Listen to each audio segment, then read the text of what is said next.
Kumusta po kayo mga kababayan after the election? Natapos na po ang isang araw kung saan ay tayo po ay nagsama-sama, ang ating mga kababayan ay nagsama-sama para bumoto sa mga kandidatong sa palagay natin ay makakatulong sa pag-unlad ng ating bayan. Dito po sa lalawigan ng Marinduque, kasalukuyan ay nararanasan natin ang manakanakang buhos ng ulan, lalong-lalo na po dito sa may bahagi ng Buwak, dito sa bayan ng Buwak. Kaya yung mga kababayan ho natin na lalabas ng kanilang mga tahanan, siguraduhin po ninyo na meron kayong daladalang payong at anumang uri ng pananggalang sa ulan, kagaya ng kapote, lalong-lalo na sa mga motorista. Nakita rin ho natin dito sa may bahagi ng Buwak area, dito sa may Pure Gold, napakarami ho mga sasakyan. Ibig sabihin, marami kitang mga kababayan ang umuwi na dito sa Marinduque. At the same time, dito sa may bahagi ng sementeryo ng Buwak, nakita rin ho natin na ang dami ho ang haba na rin ng pila ng mga sasakyan, sapagkat yung iba siguro ay mas pinili na nila na makapaglinis agad-agad ng kanila pong ng mga puntod ng kanila mga mahal sa buhay. Take note ho, sa mga oras na ito ay base ho dun sa impormasyon na ibinahagi sa atin ng MDRRM office ng Buwak, ay hindi na po papapasukin simula alas 12 ng tanghali ngayong araw hanggang bukas po yung ating mga kababayan na nais maglinis ng mga puntod ng kanilang mga mahal sa buhay, sapagkat may mga bantay na po doon yung mga, kumbaga, yung mga yung mga matutulis na bagay. Hindi na po papasukin yung may mga madadalang matutulis na bagay, ay hindi na po papasukin, kagaya ng kutsilyo, itak o whatsoever, hindi na po papasukin sa loob ng sementeryo. Kaya as much as possible, hindi naman po nagkulang ng paalala ang ating mga kawani ng pamahalaan, lalong-lalo ni nangangalaga sa ating sementeryo, na bago mag-October 1 and November 1, dapat ho ay nalinisan nyo na ang mga puntod ng inyong mga mahal sa buhay. Kumusta po kayo? Nanonood po ang mga taga-tourism office. Ay, hello. So, nasa baba mo. So, nagulat ako bigla. Nasa baba ko lang ang tourism office. So, busy sila sa paggawa ng lace dahil nalalapit na nga pong dumating ang ating mga inaasahang mga bisita.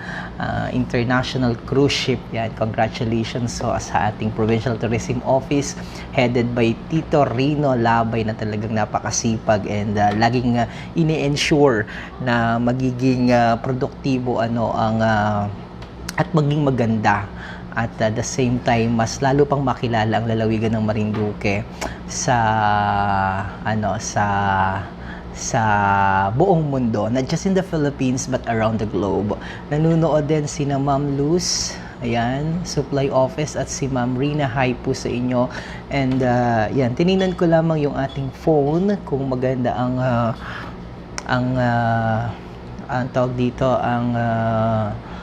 ang capture ng images. So nag-try lamang ako, pero we're live dito sa Marinduque News Network. Dito ako sa office ho ng PAA, yan, and the lunch naman. So base ho sa executive order na nilabas ng Palasyo ng Malacanang, yung mga nasa government offices, and may nilabas din na executive order ang ating pong gobernador, Governor Presbitero Velasco Jr., kung saan ay sumususog o nagsususog doon sa nalabas na executive order ng ating pong Pangulo. Ayon po sa Memorandum Order number 2023-71 na nilagdaan ng ating pong gobernador, pursuant to Memorandum Circular number 38 from the Office of the President of the Philippines, the Provincial Government of Marinduque shall implement work from home arrangement on 31 October 2023 in order to provide government employees full opportunity to properly observe All Saints' Day on November 1, 2023. However, those offices whose functions involve the delivery of basic and health services preparedness, response to disasters and calamities, and or the performance of other vital services such as Provincial Disaster Risk Reduction and Management Office, Marinduque Provincial Hospital, Santa Cruz District Hospital, and Torrijos Municipal District Hospital shall continue their official or their usual operations and render the necessary services in person. Likewise, officials and employees who shall adopt the work from home arrangement must ensure continuous delivery of services and shall submit an accomplishment report upon reporting to office. So yan po yung nilabas na memorandum order ng ating pong gobernador, Memorandum Order number 2023-71. Ito po ay para sa lahat ng mga officials at mga empleyado ng Provincial Government of Marinduque. So basically, work from home arrangement po ang mga nasa government offices dito po sa Provincial Capital, and kami rin po sa National Office ay naka work from home arrangement. Apparently I need to go to the office kasi meron na akong mga ginawa. Yon. So tanong ni Gian Russell, anong cellphone daw po ang gamit mo? Bakit napakalinaw daw? Oo nga, bago ho yung cellphone. So yan, ayos. So okay na pala. So congratulations po once again sa lahat po ng ating mga Hi, Kabayang Elsa Araneta. Hello, DJ. Magandang tanghali. Mabuti naman po. Kumusta po ang eleksyon dyan sa inyong lugar? At sana ay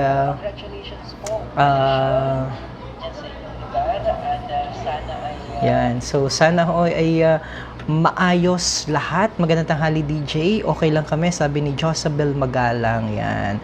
And congratulations po sa lahat ng mga nagwagi, sa lahat ng mga nanalo, ng mga kababayan natin. Nasa inyo na po ang pagkakataon, nasa inyong mga kamay po, pinagkatiwala ng ating mga kababayan ng paglilingkod na mapabuti ang ating mga pamayanan at komunidad.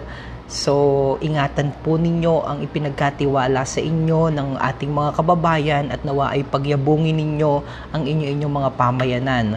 Sa lahat naman po ng mga kandidato na hindi pinalad na manalo para sa nakalipas na Barangay and Sangguniang Kabataan elections ay maraming salamat po dahil sa kabila ng lahat ay pinipili nyo pa rin po na maglingkod sa ating mga kababayan. Hindi naman po dyan natatapos ang ating paglilingkod kung talagang bukal po at buong puso ho ang inyong ginagawang paglilingkod para sa ating mga kababayan. Regardless kayo man ay nakaupo o hindi, tiyak ako na yan po ay inyong pagpapatuloy. So, sa kabuuan, ayon ho sa panayam natin sa ating Provincial Election Supervisor, Attorney Royan Doyan, ay naging generally peaceful po ang ating practice ho natin o ang nakalipas na BSKE 2023. So, yan po mga kababayan ang mga update. Congratulations po lahat ng mga nanalo dyan sa Masigagasan Marinduque. God bless you all. Sabi ni Josabel Magalang. Yan. Congratulations po once again. And muli po, manatili po kayo nakatutok sa Marinduque News Network at sa Philippine Information Agency para updated po kayo. Lalong-lalo na alam nyo po, last year, ganito rin pong pagkakataon at ganito rin pong araw ay kasalukuyan ho tayo noong binubugbog ng bagyo. Opo, natatandaan ko last year sapagkat nag-cover po kami niyan. So, and brownout, series of brownout last year, pero ngayon ho, maganda ho ang panahon, though medyo nararanasan ho natin nga ang manakanakang buhos ng ulan, pero ang pinakamaganda ho dito, hindi naman ganun kalakasan. Pero syempre, delikado pa rin po yan dahil kapag kayo ho ay naulanan at sigurado ako, sakit, sabi nga, sakit ang sunod niyan. Kaya lagi ho kayong mag-ingat. At doon sa mga pupunta ho, sa mga semisementeryo, lagi ho kayong magdala ng payong para kung sakasakali man na bumusang ulan, agad-agad kayong merong pangpandong. Yan. So, ako po ay pansamantala muna magpapaalam. Lagi po kayong mag-ingat mga kababayan. And si Krisa May Magkamit ay nanonood. Special shoutout po sa inyo. And kumusta dyan sa barangay ninyo? Saang barangay ka? Hindi ko pa naalis. Medyo matagal ata itong maalis. Ito ay nagpapatunay na atin pong ginampanan ng ating mahalagang gampanin at isa sa mga karapatan natin ang karapatan na bumoto at makapamili ng mga taong maglilingkod para sa ating mga pamayanan at komunidad. So, yun lamang po at tayo po ay magkarinigan sa amin po mga programa at magkapanooran po tayo sa iba pa namin mga programa dito lamang sa Marinduque News Network. Bye-bye everyone! See you dyan sa Kabuyo, sa Bagasbas, Torrijos, Marinduque. Bye-bye!